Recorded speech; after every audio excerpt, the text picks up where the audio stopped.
Hey guys, welcome to Podiatry Practice Mastery. Don here. I have a couple of new thoughts today.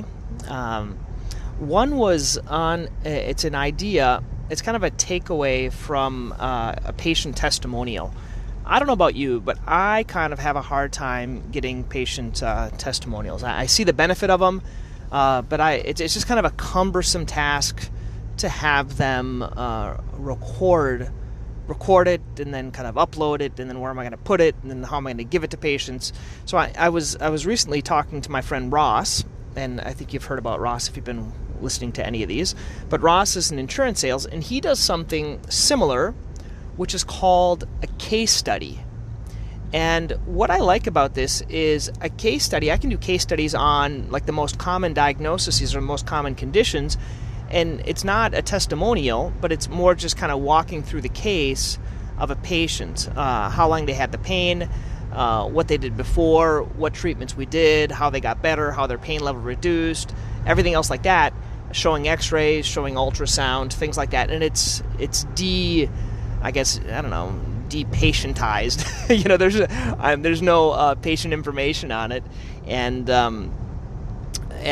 so it's a way of doing like a case study for common diagnoses. So I was thinking yesterday. So for example, I have not a ton of patients with Charcot, but right now I have 2 patients, and they've both done well with non-surgical options, staying off their foot, crow boot, switching to a patellar tendon bearing brace, switching to an Arizona brace, and one guy was bilateral due to alcoholic neuropathy.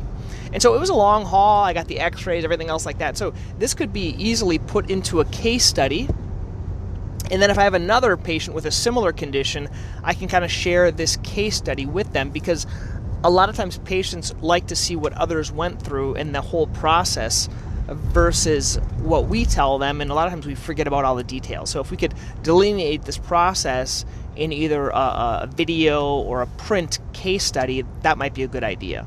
I know it's not the same for everyone. We have to preface that, but I thought that was kind of a neat idea. I'd like to know what your thoughts are. For me, I like to do videos a lot easier than writing, so my thoughts are I could present this, kind of doing a couple of slides, presenting it, and then taking those slides and the transcript and putting that into something called Designer. So if you're not familiar with Designer, it's on the resources section on Podiatry Practice Mastery.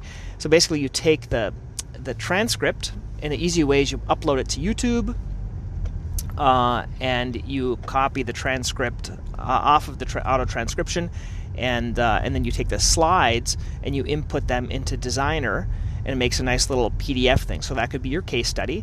I used to use Otter.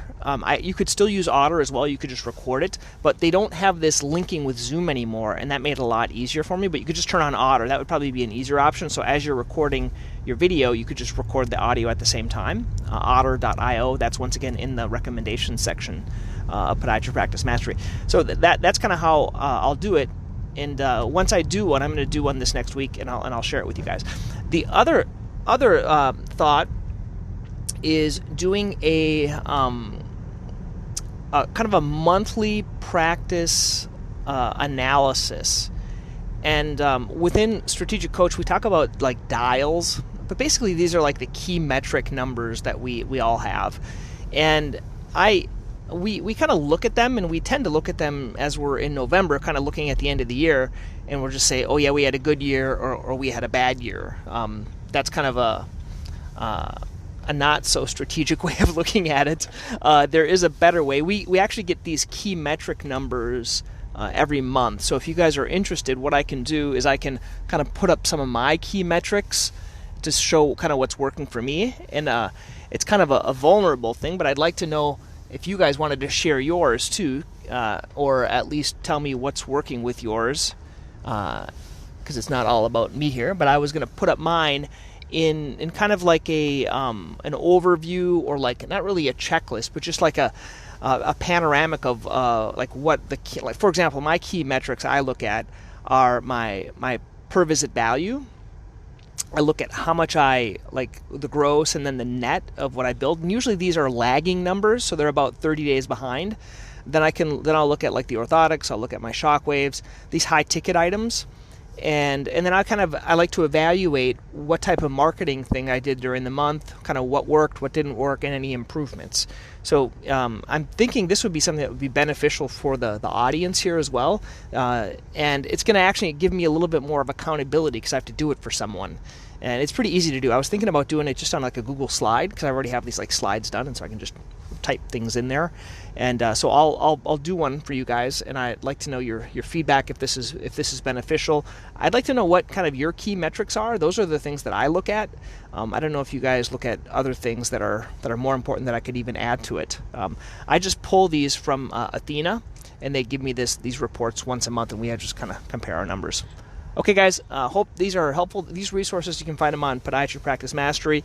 If you didn't see, I did turn on the pay button for Podiatry Practice Mastery, and I think the main reason is because if we don't pay, we don't value anything, we don't use it. A lot of that stuff on Podiatry Practice Mastery, like there's tons of content, and it might be because of my fault. There might be too much content, and it was just too overwhelming, or people might have just got it just in case, or if they ever wanted or needed it. What my thoughts are now is that people are going to pay. It's not going to be that much. I think it's like starts at like $10 a month. It might go up from there. But then I feel like I was thinking today, pretty much you need to find a way to get it to people. So I'm thinking all that content, I'm going to break it up into like weekly little email things so I can share one piece of content each week with people versus like they get all that stuff and they don't even know where to look. So kind of highlighting different sections each week. That's the two ways I'm thinking. One is you could turn it all off and just have it appear once a week, or you can do it via a drip email where you can share content once a week, what's in the Practice Mastery. So I'm kind of dividing between the two of these to see which one will work best. Okay. Hope that was helpful. Let me know what your thoughts are. Please post or give me a good ranking on Podiatry Practice Mastery here that's on iTunes and all the other places. Okay, thanks guys.